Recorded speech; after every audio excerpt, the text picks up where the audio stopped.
Salutare pescari și pescărițe, bine ați revenit pe canalul de YouTube Pescarul Amator. Eu sunt pescarul amator și astăzi ne aflăm din nou la pește. Bineînțeles că de asta e pescarul amator, ce faci să duce la pește? Ne aflăm pe canalul minunat, hai să vă arăt.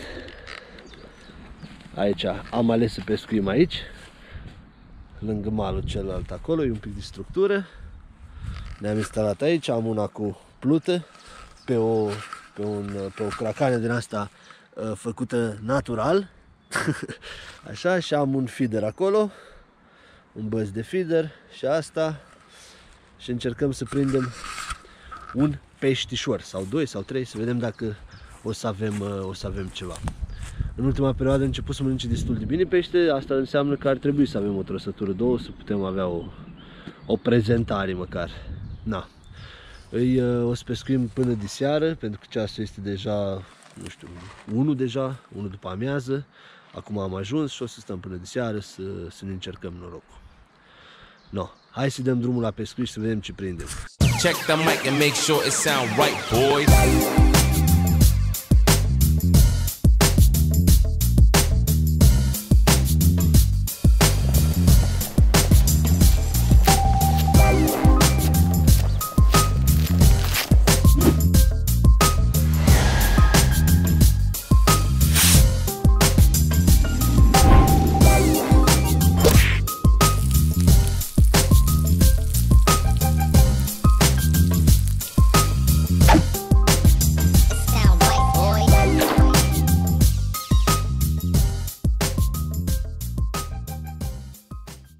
No, prieteni, la asta cu feeder am pus viermi, am pus niște viermuși, vreo 5 viermuși și tot îs țăcăniturile astea, dar tot o țăcănit, țac, țac, țac, țac, țac, țac. Probabil e ceva babușcă, că e vreo 2-3 minute de când tot dă în ea. Probabil e vreo babușcă agățată acolo, de asta o să o scoatem și să vedem dacă e ceva. Nu e nimic, cred. Sau ba da.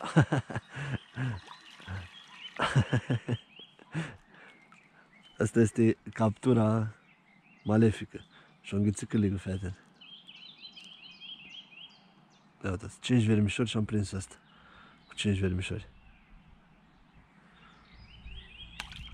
Au plecat. Deci nu-i blanc. În primul rând avem un pește. O să bag o bobiță de porumb și 2 vermișori pe vârf să mai încercăm să mai dăm și cu altceva. Prieteni, am scos vermile, am aruncat babușca și acum am pus așa o boabă de porumb și cu 3 vermișori pe vârful cârligului și mai încercăm o dată.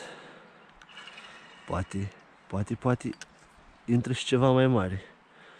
Încerc să pescuiesc în malul celălalt, cam acolo, așa.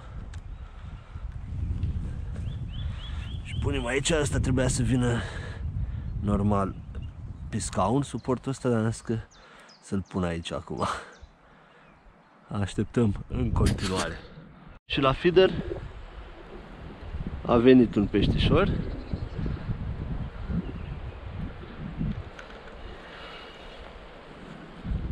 A vrut cu boabă de porumb și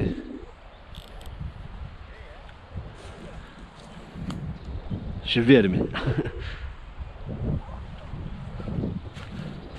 E supărat, nu vrea să vină încoace. Mai ia un pic de fier. La fel nu trag de el pentru că e cârligul mic. Pescuiesc cu un cârlig numărul 14.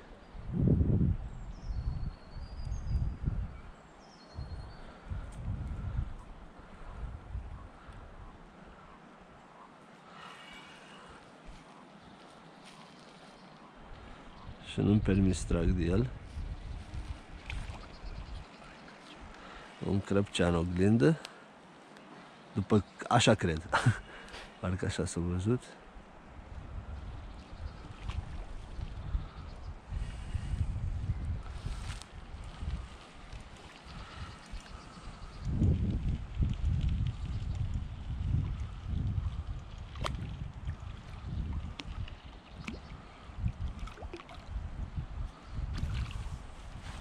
A fost capturat, l-avem pe tata cu minciocul.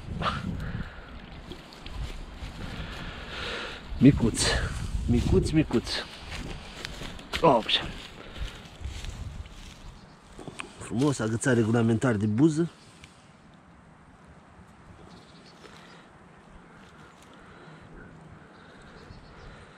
S-a agățat. Când e cârligul mic, e foarte greu să-l și scoți, o ieși singur.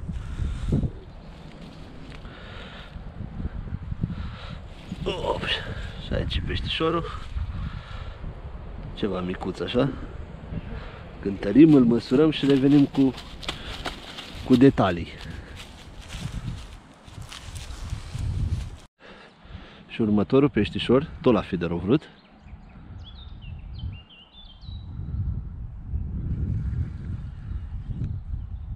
La plută n-am avut nicio trăsătură. La feeder e al 3-lea. Prima a fost babușca aia. Și acum încă unul, ăsta pare ceva mai mărișor un pic, totuși.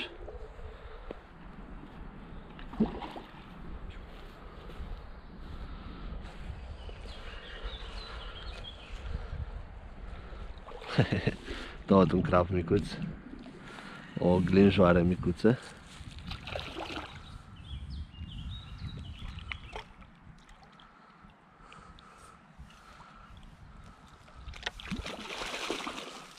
Deci nu a apucat nada să cadă din coșuleț. E al doilea în cât? În 10 minute, cred.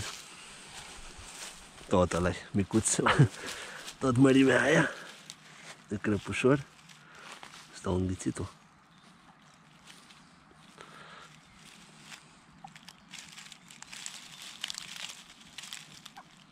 Trebuie să iau degajorul. Na, hai să vi-l arăt și-l dezgăți după aia. Ăsta e peștișorul. Al doilea crap, al treilea pe ziua de azi. Deci feederul cam bate pluta, din câte se pare. Da. Dăm în continuare.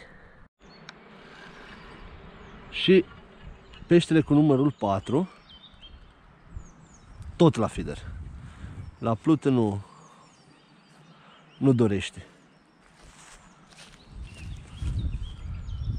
Și ăsta e periculos.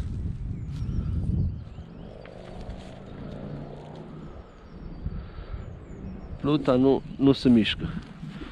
Feederul aduce peștele cu numărul 4, acum să vedem ce-o fi. Tot crap, sigur. Dar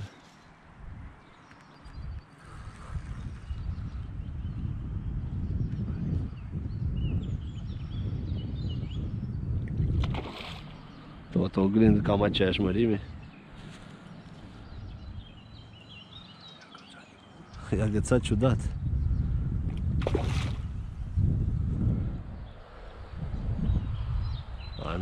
Nu e agățat ciudat, era firul dat după el.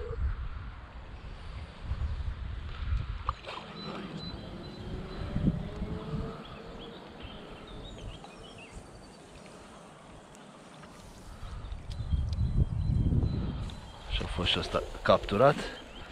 Crapul cu numărul 3.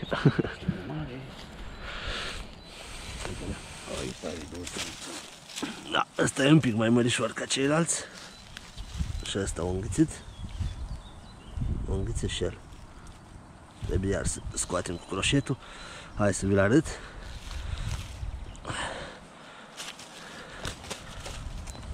Hop, hop, hop, hop, hop. Nervos. Nervos, nervos. Foarte nervos. Opș. Hai să vi-l arăt. Ăsta e peștișorul. Frumos. Frumuseții de pești și frumos pescuit. Da, dăm în continuare. 4-0 pentru feeder în concursul cu pluta până acum. Următorul peștișor la nici 5 minute, tată. Nu au trecut 5 minute de când l-am scos pe celălalt. Doar ce am aruncat și a venit iar unul.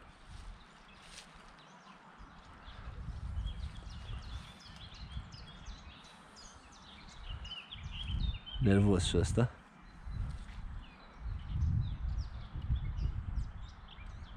De obicei ăștia mai mici sunt mai nervoși.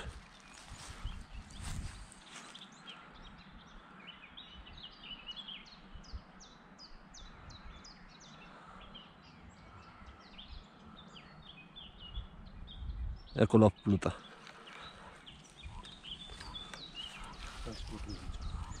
Nu, că s-a dus, stai, lasă că îl aduc tot cu plută, că s-a dus cu tot cu...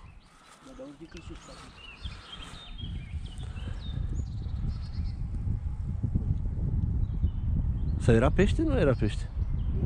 Era fost trăsătul, nu a fost, s-a luat ăsta.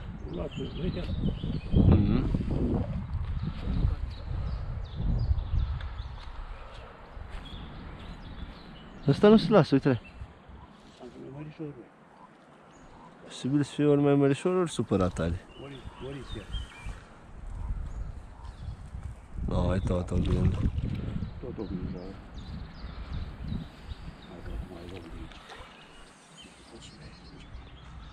Sunt nervoși. Al câtelea astea, al patrulea crapă?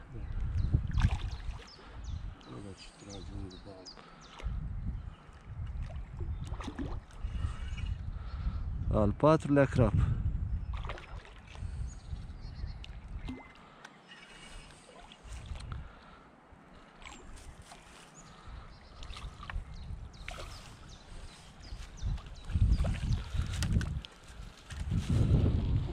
Da, pune-l acolo. Ia să-l vedem și pe nenea asta. Încă unul. A început să vină ăștia un pic mai mărișori, parcă. Aia mici au fost la început. Ăsta... ușurel. Al patrulea crap. Cu viermișori și o bobiță de porumb și 3-4 viermișori pe vârf. Asta e rețeta succesului și cârligul de 14. Hai să vi-l arăt. Așa. Încă unul. Frumos foc. Pescuim în continuare să vedem ce e. Și încă un peștișor la feeder. Am așteptat acum vreo 10 minute până a tras din nou. Dar la plută nu vrea deloc. Deloc. E mort la plută. Folosesc mijlocul sau îl scoți cu mâna? Da, e cum scoți cu mâna.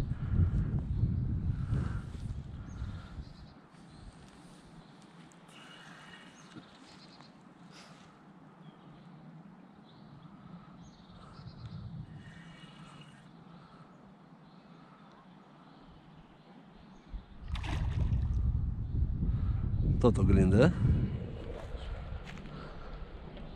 Da, tot o glindă micuță.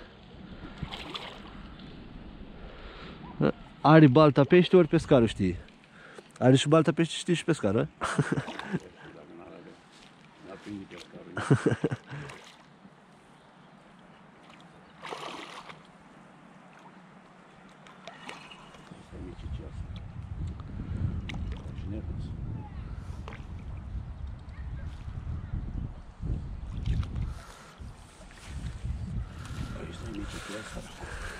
E mititel săracul. E ca cei, hai, parcă ziște sprap. Da. Ca cei doi care le cadru. Tot vermișori cu porumb. Hai să vi-l arăt. Micuț. Micuț. 1 kilogram. Da, are un chel, cred că da. Al câtelea, tata? Al 5-lea? Al 5-lea crap deja. Dăm în continuare. Și primul peștișor la plută. La râmă. Că la porumb nu a vrut deloc.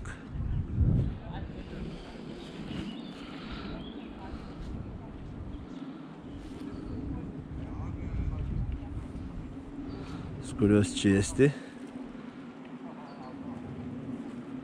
Un lin? Ce este, nu?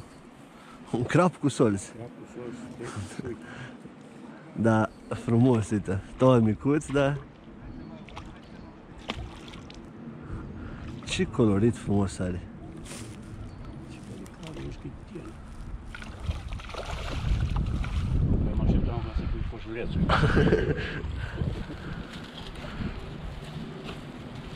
Bă, da, Ce frumos e.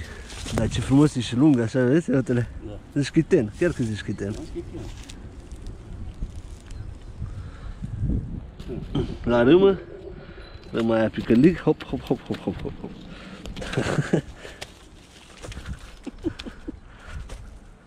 Dar ce lung e și, uite-le, uite-l ce lung e și Șui. subțire.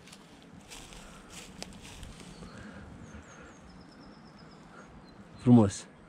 Asta trebuie dat drumul că e extrem de mic. Îl și eliberăm direct.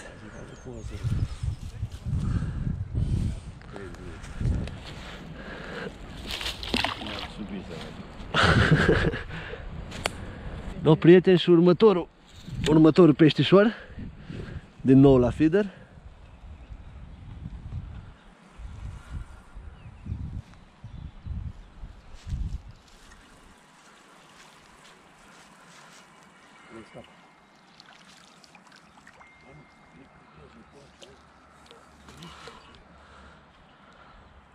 Deci nu mai știu al câtele astea, al 6-lea, al câtele?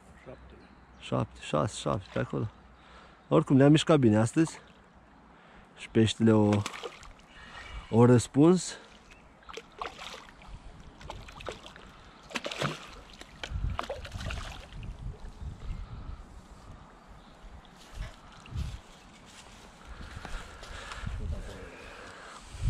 Hai să-l și vedem. Oi! Aceeași mărime. Un pic mai... aceeași mărime.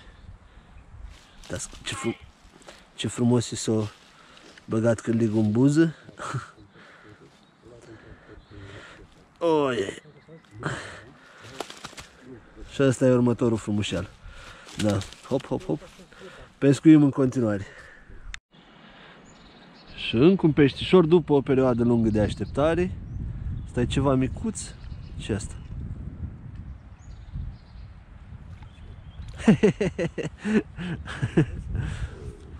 Una bucată babușcă. Mai mare decât ce am prins până acum. Că ale erau foarte mici. Dar asta e frumos și gras. Iau-o. Plină de icri. Plină de icri. Nou pescar, cam asta au fost și partida noastră de pescuit. Câteva ore foarte faine. Am reținut 2 crapi care au fost ok pentru reținere. Și gata, către casă, ceasul 6:30. Nu am mai avut în ultimele 2 ore de absolut nimic. Am mai avut doar o ciupitură în ultimele 2 ore și ceva. Am strâns tot și am plecat. Na, până data viitoare, ferentiste și toate cele bune. Și na, nu uitați acolo să vă abonați la canalul de YouTube, un like la acest filmuleț, în comentarii ce păreri, opinii. Mai discutăm și noi, mai povestim una și alta. Și na, până data viitoare, toate cele bune, ferentiste. V-am pupat, pa!